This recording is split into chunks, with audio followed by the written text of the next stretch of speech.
Salaamullaahi calaykum waraxmatullaahi tacaalaa wabarakaatu asxaabta aynu jecelnahay oo kusoo dhawaada janalkeena ka xorow faqriga hadduu eebbaweyne idma maanta waxaan idin wadaa qisadii la magac baxday isbeddelka nolosha. Haddaba maanta waxaan ka hadli doonaa qaybkeenii labaad isla socod wanaagsan insha allah. Hanaga hilmaamin sheerta commentiga subscribe-ka intaba waxay inoo tahay dhiirigelin insha allah.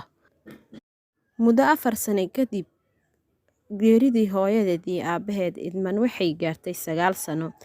Idman markii ay gaartay 9 sano kadib geerida hooyadeed iyo aabaheeda laga joogo waxaa dusha loo wada suray hooshii guriga dhamaala markii laga reebo dhaqitaanka oo ay joogtay 2 gabdhood oo ka weyneed oo ay dhaleen adeerkeeda iyo eedadeeda.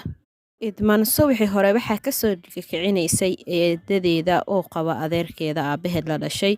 Kadib waxay u diri jirtay subaxii hore markay salaada tukadaan quraacda inay sameyso. Quraacda markay sameyso looma nasinaynin idmane waa la sii dirayay oo waxaa looga dirayay suuqa markii ay ka timaado haddana looma nasinaynin oo waxaa loogu sii dirayay in ay kariso ay diyaariso ciyaalkana ay ka soo kiciso kuwa ka yar iyo kuwa ka weynba oo adeerkeeda iyo eedadeeda ay dhaleen.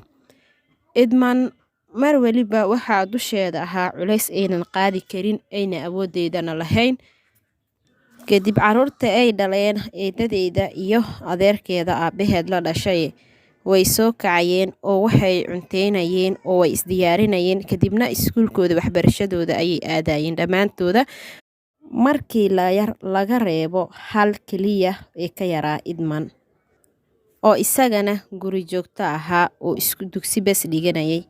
Idman mar waliba waxay milicsan jirtay caruurta uu dhalay adeerkeeda sida ay ugu dadaalayaan aabahooda iyo hooyadooda. Dhanka kale iyada ay dhib iyo rafaad ay ku jirto. Idman maalintii oo dhan salka dhulka maysan dhigi jirin oo maray socoto iyo maray hool hayso iyo mar cunugii ka yaraa ee maaweelinayso. Idman muddo kadib waxay adeerkeeda ka codsatay in uu geeyo waxbarasho haba ahaatee dugsi. Idman adeerkeeda markii hore marka ay ka codsato waxbarasho wuxuu ugu jawaabi jiray weli ma gaarin uu ku maaweelin jiray. Maanta waxay isku dayaysaa in ay ula hortagto in uu geeyo iskuul iyo dugsiba waayo way dhaaftay xilligii lagu maaweelin jiray waa yar tahay weli ma gaarin. Maanta waxay isku dhiirigelinaysaa isku diyaarinaysaa inay hortagto adeerkeeda ee ku tiraahdo waxbarasho igey. Talow idman adeerkeeda miyuu geeni doonaa waxbarasho mise wuu ku gacan seeri doonaa. Haddaba la soco qaybta 3aad ayaan ku soo qaadan doonaa hadduu eebbaweyne inoo idma. Hanaga hilmaamin sheerta commentiga subscribe-ka intaba waxay inoo yihiin dhiirigelin insha allah. Adiguna waxaan rajaynaynaa inaad wax badan naga faa'iido haddaba nagu soo biir ee ka mid noqo asxaabta nagu xiran insha allah.